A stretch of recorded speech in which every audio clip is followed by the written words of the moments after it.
Fantastic. All right. Thank you everyone for joining us today for our webinar on dynamic pricing. Just a few housekeeping items before we get started.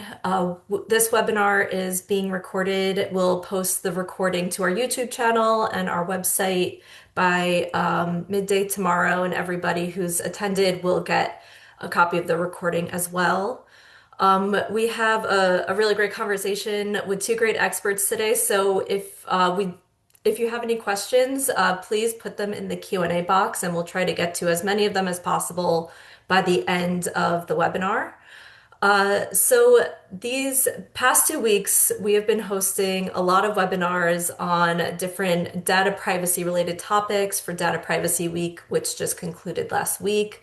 We have recordings of all of these events available on our website and YouTube channel, which Lucas will post a link to in the chat. So if you missed anything, you can check them all out on those two platforms. We also have a webinar coming up next Tuesday with Acronis, which is specifically for managed service providers. So if you're in that group, you might want to check out that webinar. All that information is available on our website. So with that, we only have 30 minutes, so I want to go ahead and get started. I'll introduce our speakers. We have Alan Smith, the Manager of Community Leadership at Consumer Reports, and Derek Kravitz, an investigative journalist with Consumer Reports. I'll give you both time to introduce, yourselves and your work a bit, but I want to kick it off with just some background on this topic, and maybe Alan, we can start with you. Can you give us some just like a general overview of what it is we're talking about? What is dynamic pricing or surveillance pricing as it's called as well? What is it? How does it work? Sure. Um, at its root, it's the idea that companies are using data that they collect about us to set ever more personalized, individualized prices for us as consumers. Um, and folks have seen that on wildly variant hotel prices, wildly variant airplane ticket prices, things that you might not that you might expect to have a root single price for everyone, but that when you go through different web portals or different sort of consumer buying experiences, you discover that the prices are wildly different. One of the tricky things about surveillance pricing, though, is that the algorithms that set prices that consumers see are very opaque. We don't necessarily know what the different inputs that might be coming out for why Alan is seeing exactly this price and Jennifer is seeing exactly this price. And so some of it might be because there are all kinds of different things, tariffs and surges and all kinds of different reasons that those prices might be coming forward. What we're particularly interested in when we're talking about surveillance pricing is, are the companies using data that they have collected about us to set a price? Derek, do you Derek, have how'd I do? anything? No, I think that's a great summation. Yeah, and generally speaking, with respect to surveillance pricing, we're seeing it look a lot of different ways in the actual marketplace, right? So you're seeing algorithmic pricing is a term that comes up quite a bit from companies that practice it, just using an algorithm when deploying pricing strategies or using pricing software. Um, but then also, surveillance pricing, using personal data or buying behavior or shopping history to inform prices. And then, separately, dynamic pricing. So the decades old changes in pricing due to supply and demand shifts, now supercharged by big data. So these are all different strategies, with the end result being that consumers end up paying more typically for products and services. Mhm. So, Derek, you mentioned some types of data, and Alan, you mentioned it's a little unclear what exactly is being collected. So, do we have a general sense of like for the individual person, what data are these, companies looking at? Like, what are they using to set the prices? Do we not really know at all? Yeah, I mean, there is a wild amount of variation. Hmm. So, one data point in this is Derek and I have also been working with some Consumer Reports members to make requests of different data brokers, which are these larger companies whose entire business model is essentially to acquire as much information about an individual as they can and put together as a complete a map as possible about an individual as they can, and then send that to sell that to other companies. And one data point that we have is that people who have requested and received their reports from different data brokers are seeing something in the neighborhood of 3,000 inferences about an individual. Those inferences could be as, banal as we think Alan owns his own house, or we think Alan is likely to want to go on a cruise in the next 2 years. And then, as I'm going to ratchet up the things that I personally find alarming, we think Alan's likely to be a smoker. We think Alan's BMI is X, body mass index is X. We think Alan is, let me see, what are the other ones? A risky driver. All of those inferences, whether they are correct or not, are then being packaged up and sold to companies like a health insurance company, like an Instacart, like somebody who might be then using that data to set a price. Hmm. We don't know that that's the case, but we have a big pile of data on the one side, and we have, direct places that they are selling that data on the other side. And what I think, that there are examples of, a micro loan and the APR rate that micro loan is set at has, it could be about your credit score, or it could be about how quickly you typed in your email address, or whether or not you used all caps, or whether or not you used an AOL.com address. Like all of those factors could be going into, and in some cases we know are going into, like the individual specificities of that loan.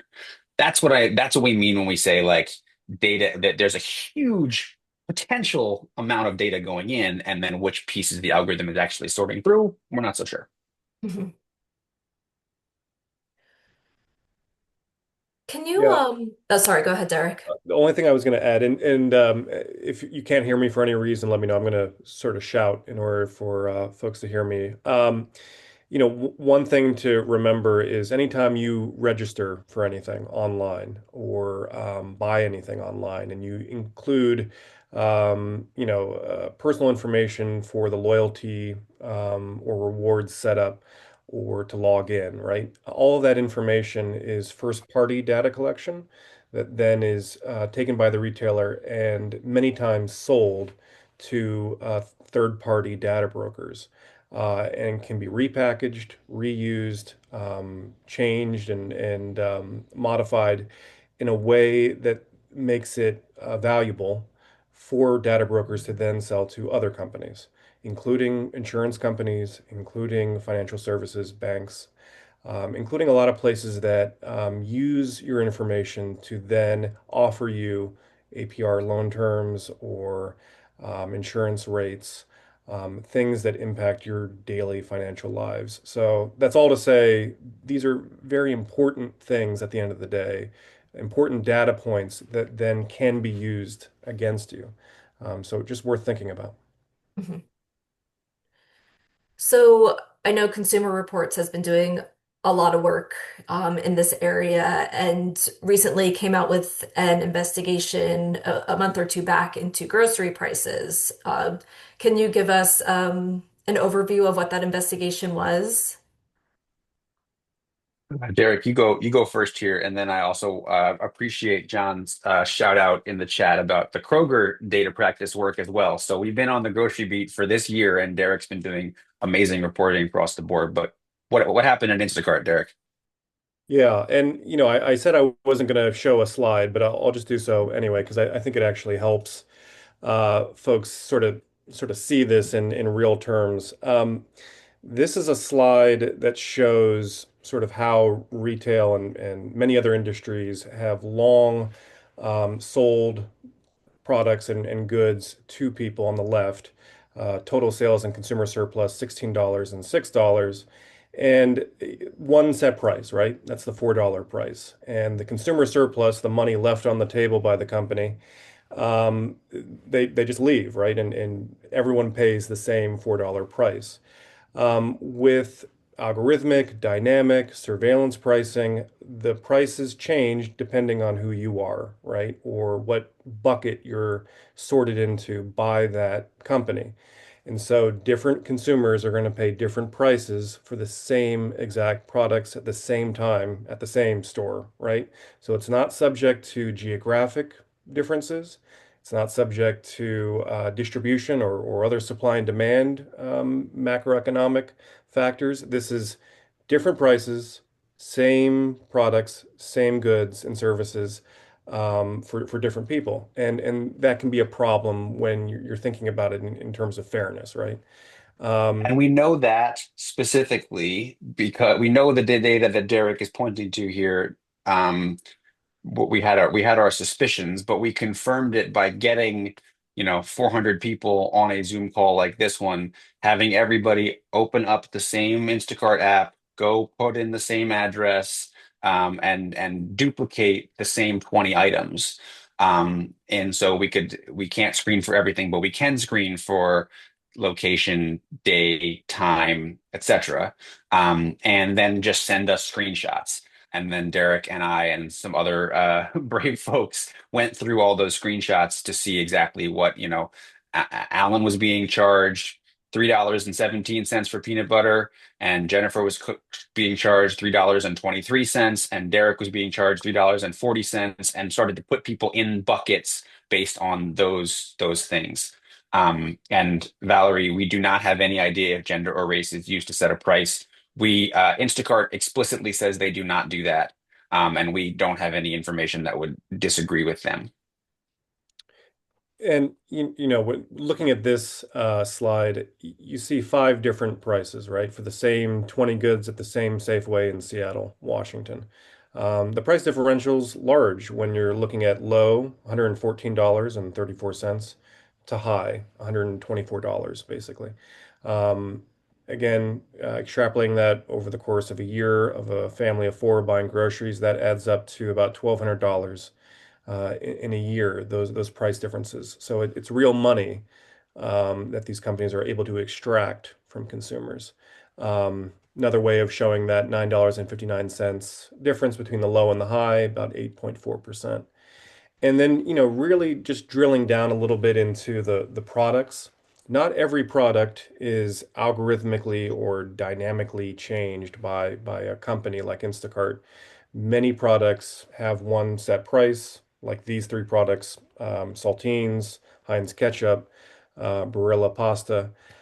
Some have, we saw moderate price differences, usually two different price points, but for Cheerios or chips or eggs. And then other products, very large differences and multiple price points, right? And the color coding here refers to, the buckets, the distinct price groups that people were sorted into. So you'll see the red are the folks that got very high prices, and the green is very low prices. And you'll see some trends there. Certain consumers are being grouped with others in a very sophisticated algorithmic way by companies like Instacart. And that's all to say, these companies do have the capability to use demographics in order to inform price setting. And companies that work with them, like grocery retailers and consumer packaged good companies, PepsiCo and Heinz and all of those, do use buyer behavior and shopping history to set prices. And those can be proxies for who you are. If you buy a lot of things on a Friday, you buy chips and beer and what have you from a grocery retailer, and that fits into who you are, right? It reflects your race, gender, age, etc. You're being grouped by that, right? And that's the inherent problem with this practice, and that's why regulators, are uncomfortable with this. We actually have a question. Speaking of regulators, are there any regulatory efforts coming to curb, this issue? Yes. Um, we started on this Instacart project expecting that we were going to make a little bit of a splash. I think it's fair to say, Derek, that everyone is a little bit surprised by how big how big this has landed. Um, so a lot of really interesting coverage and a lot of different major media outlets led to um, uh, Senator Gallego in Arizona introducing a national surveillance pricing bill that came out within a couple of days, maybe even a couple of hours of our story going live. So there is sort of federal legislation that has been introduced about surveillance pricing. Um, there's also a couple of attorney general's office, including our own in New York, Tish James, who have been writing increasingly more alarming letters to Instacart about these practices. And I think that there are lawsuits that are coming out of that. The FTC is also looking specifically into Instacart. Um, so, there's a couple of different angles there, right? Like we don't think that Instacart is the only company doing this sort of surveillance pricing. Far from it.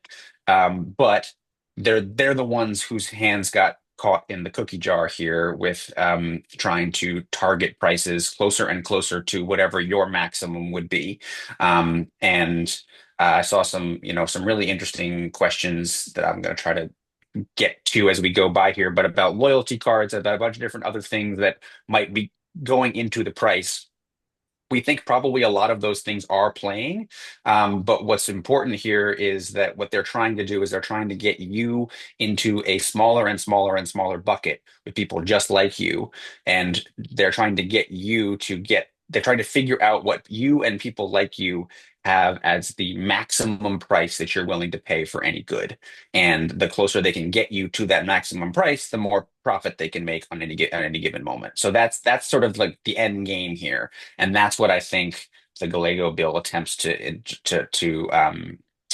address. But there's a lot of counter narrative from lobbyists who are pushing back on anything that looks like a comprehensive surveillance pricing bill.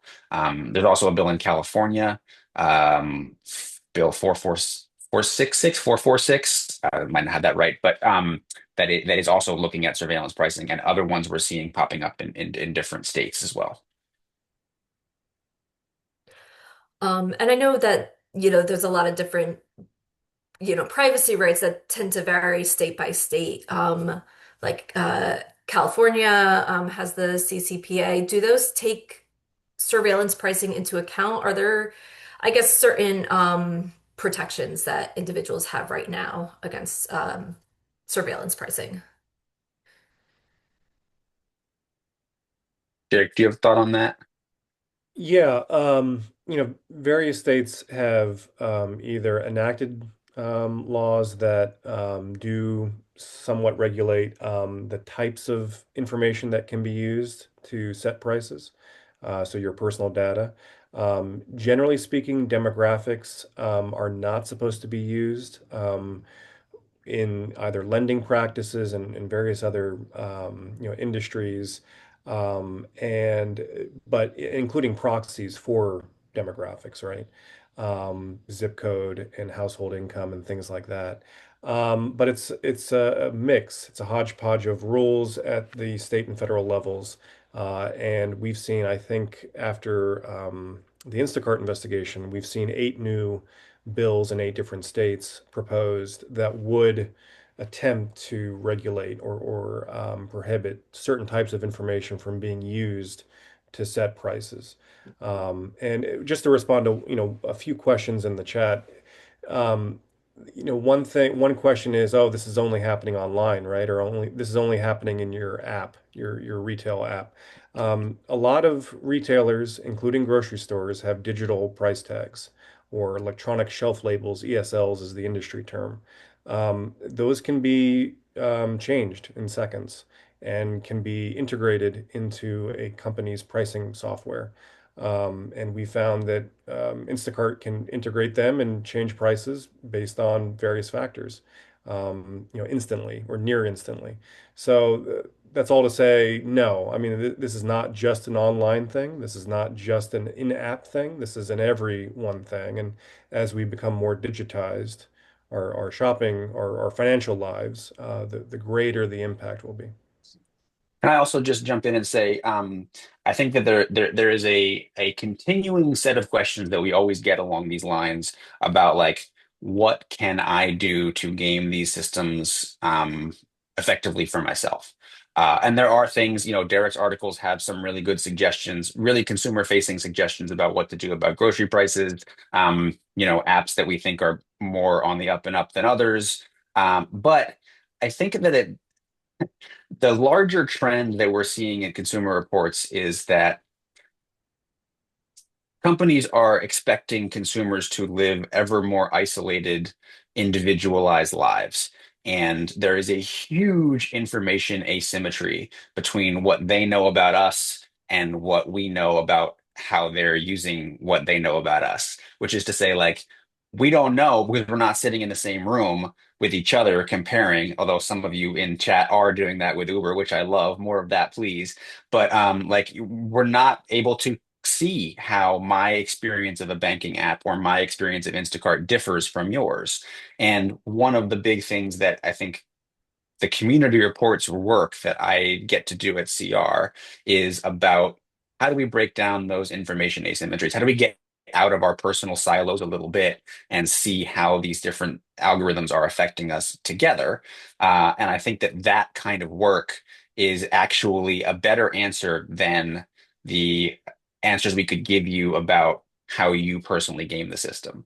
Yes, you can probably figure out how by changing browsers and using incognito things, how you could see different prices for certain plane tickets. Should you have to? Should that be on the individual consumer to exchange your time and your effort for a different price? Or should you expect a certain, consumer experience of going to a website or even going in store and seeing that there's a price that you should pay or you should expect to pay for a good or service? I, I come down pretty strongly in my personal life and also in my advocates wearing my advocate hat. Derek's a journalist, I'm an advocate. We should have made that a little bit more clear up front. In my advocate hat, I think that there's a kind of clear answer there. So the more we can figure out how, like how we can work to call out bad practices and make there be a common price for more things. Then I think that that actually frees up a lot of individual effort and brain power and cognitive space in like, am I getting scammed? Is this the best possible deal? Yeah. I'll get off my soapbox now, but that's a larger answer to some of your questions there. No, I think that's absolutely right. A lot of the burden is put on consumers. I do want to ask though, for the people that are listening to this and are upset and angry and want to take an action right now, are there any simple steps consumers can do right now to that are effective against this? Is it switching browsers? Is it using, data deletion services? Yeah, I mean that's a great question and one that I think we get a lot. And so, three things we recommend. One is to always look at per unit pricing. Many states require per unit pricing on both grocery store shelves and other retailers too. Per unit pricing helps equalize everything, right? And you can actually compare products to one another. And that's vitally important in this marketplace where you have a lot of information being thrown at you. Per unit pricing is really, really important. Um, Bulk purchases or bulk stores like a warehouse, like a Sam's Club or Costco. Academic studies have shown that bulk purchases do save money in the long run. And it is worth considering. There are a lot of factors that, and I live in New York City, a lot of New York City apartments can't store, 15 or 16 odd rolls of paper towels, right? But if you can afford to buy in bulk, do so. And the third thing is, if you can, and there's a lot of limitations that folks have, including living in a rural area, or so like a food desert, or those with disabilities, or those that have mobility issues. But trying to buy things in person is recommended by pretty much every advocate and policy analyst that knows this space very well and has seen how prices play out both online and in person. So, to the extent that you can buy things in person, you are typically going to get lower prices in person. So, th those are the three tangible, everyday tips that we.